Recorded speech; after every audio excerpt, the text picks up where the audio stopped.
Filmed in the kids room in quite a bit of time.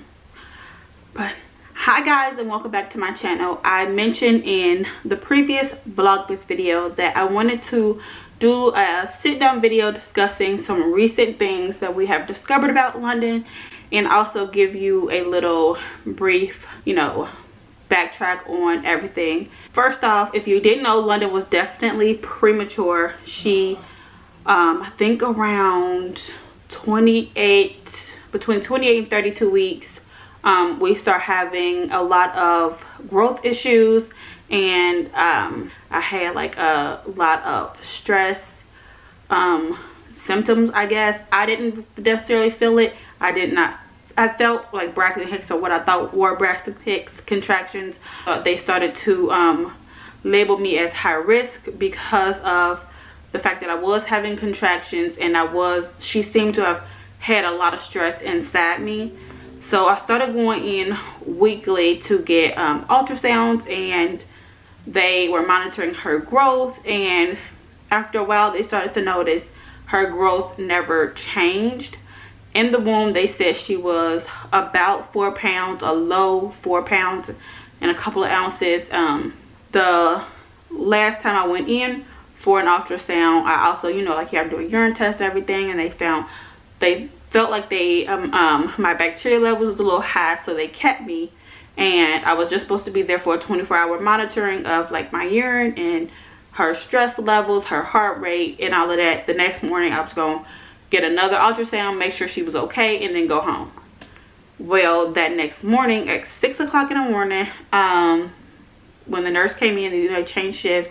So I talked to the new nurse, and they asked like how was the night, and I'm like, I felt a lot of pressure. I was in a lot of pain all night long, and that I felt like she was really low. I kept feeling the urge to use the bathroom.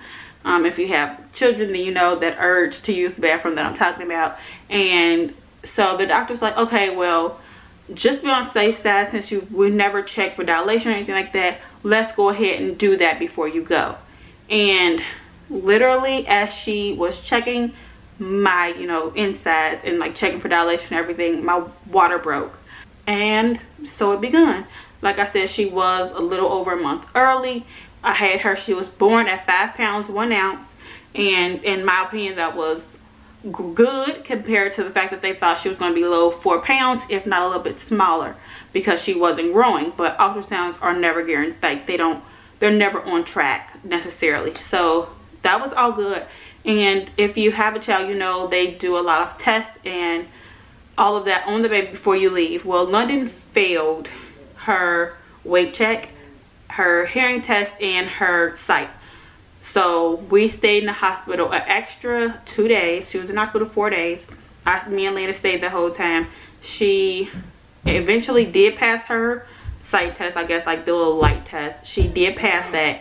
She did not pass her weight check, so they sent us home with a nurse, and she came every single day to do weight checks and different things, because I was breastfeeding in London. So we tried different things with her, and all of that was good, but she still failed her hearing, and we went back. And so they was like, okay, well, maybe it's like a delay in her eardrums, and as she gets older it will get better. And so we just continued. Every year she get a hearing test, every year she fails, but nobody is concerned. Now, all of you know we live in Cincinnati. Cincinnati has one of the the United States best hospitals, which we're gracious enough to be members at, and they have a lot of resources, but sometimes it's a little hard to get access to those resources because so many people come here to get care, and so many people have more severe issues than others. So you kind of get pushed back for the people who like come into town for help or work or whatever. So that was kind of like the case. So everybody kept overlooking and thinking that she was just, it was just like a child. She was being a child. She was hearing she can hear you talking, so clearly nothing's wrong with her hearing, is how it was seemed. So as y'all know, she's at a new school today. Her new school is amazing, and they have a lot of resources within the school, and one of those things being a nurse who does hearing and sight tests every so often with all the students, as well as they have a on-site psychologist.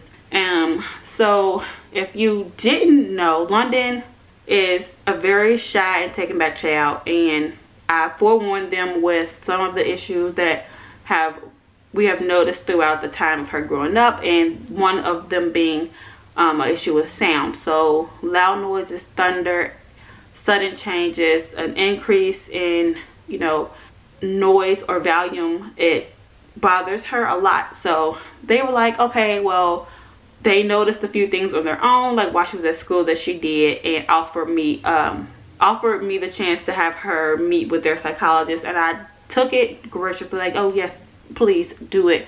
I'm not one to turn down help or try to overlook issues, because people do it way too much. So I take all the help I can get, and so I definitely signed off for her to talk with the lady, and we gathered a team of sisters that you know, work with her to figure out like different things that can help her, what her issues here, and all of that. So a few weeks ago, we had a meeting with all the people who work with her and myself, and we talked about what we all, you know, noticed, and get on track with things that we could help her with, or what are causing the issues. And we all pretty much came up to the conclusion that she has something called a sensory integration disorder, I guess you'll call it. It's I was editing the video about London, and I hated how unorganized it was. I didn't have the paperwork I needed, basically. So I'm not going to continue on with a rant that I already did.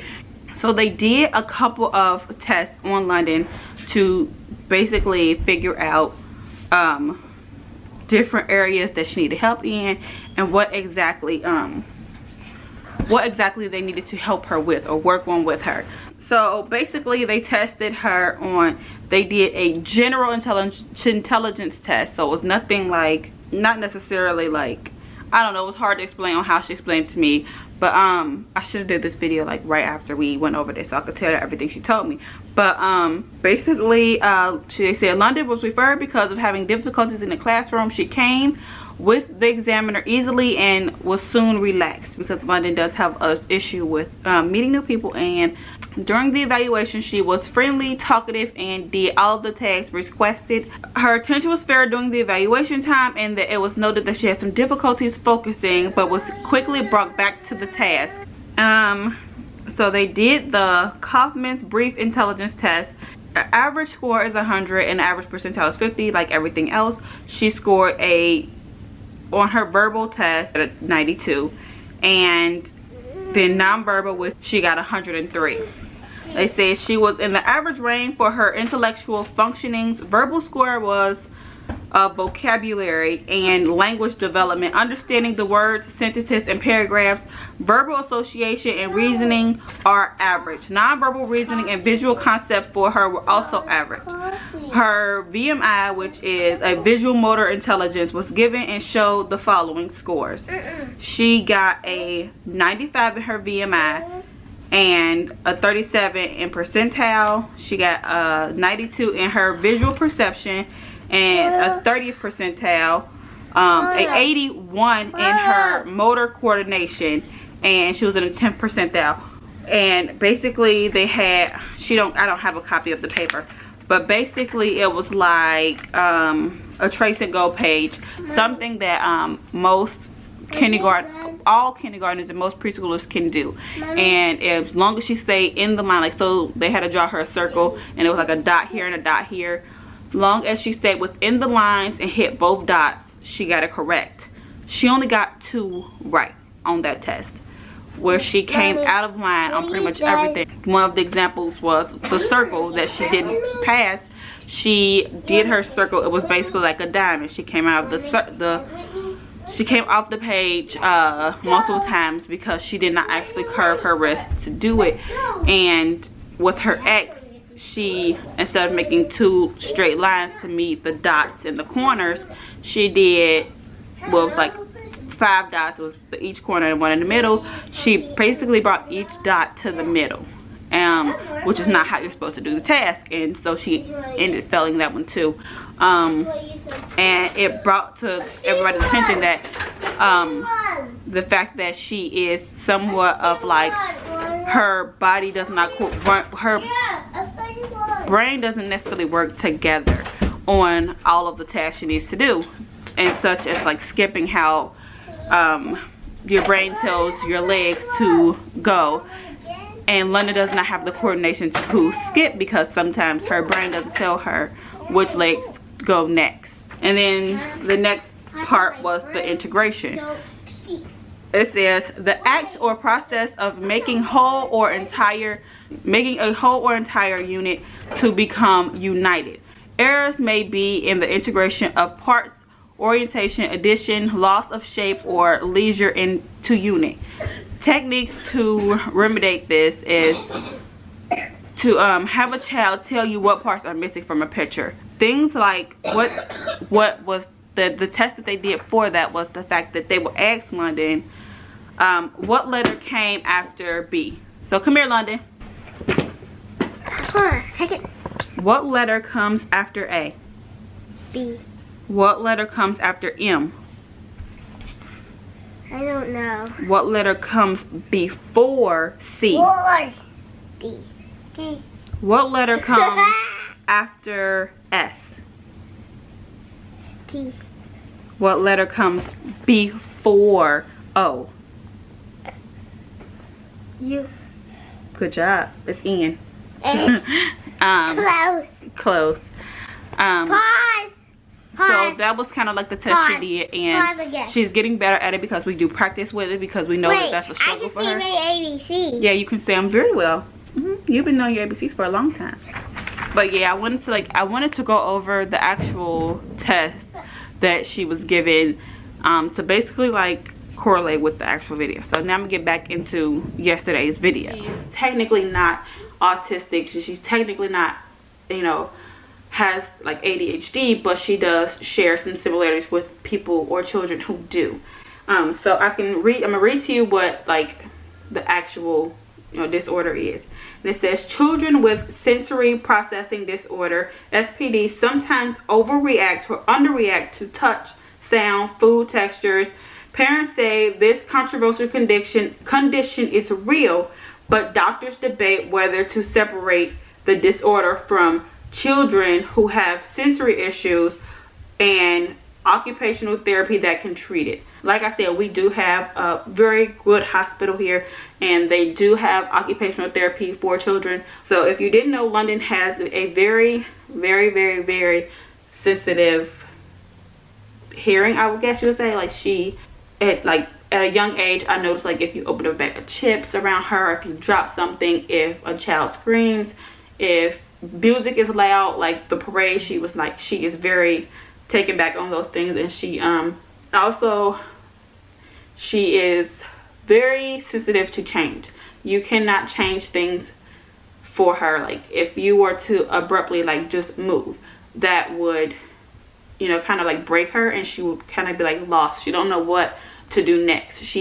So we were all talking about things we could do to help her, and things like you know, educational wise, and things like just at home that you can do to like encourage her and get her to like somewhat overcome what would you call it, like her uneasiness about things. Like some of the examples that they had noticed at school were like if a child was sitting in her seat at the lunch table, she would stand there, and she would stand there until someone gave her a place to sit, because she didn't know where else to go other than the spot she normally sits at. Or if we were recently at a birthday party and everybody was dancing and playing, and one of the kids turned the lights off, she freaked, and she will freak out for a long period of time. And then although the lights came back on, she was still panicked. She was still very uneasy about the situation. She cried. It took a while for me to calm her down, and she just was ready to go. She didn't want to be there anymore. She didn't feel safe there, and if she doesn't feel safe, she rejects it. We have to like try to give her different coping methods to get her to deal with certain situations. One being sound, and then two being change. She, like I said, she just doesn't do well with change. So at this point, we don't know exactly what we're going to do as far as the occupational therapy. Her school, like I said, does have a lot of resources and know a lot of people, and one of the people who work at Children's work with the kids at the school, so we're going to try to look into getting her some of that. This is more or less just like me giving you guys a little information as we pick it up, and also trying to find out what you guys know about it if you have dealt with it. That's the good thing about YouTube. You interact with hundreds and thousands of people who have been through things, so as you're going through them, you just share them with somebody, and somebody can give you a million and one tips on things that you really don't know much about. So that's kind of like my goal here, is to not only share with you guys what is going on with her, but to find out, you know, any methods, you know, that help the situation. If you know somebody who went through it, how they dealt with it, this is something that she can potentially grow out of, or not necessarily grow out of, she'll have it, and they say it will resurface more or less as she gets older. It's like a hill.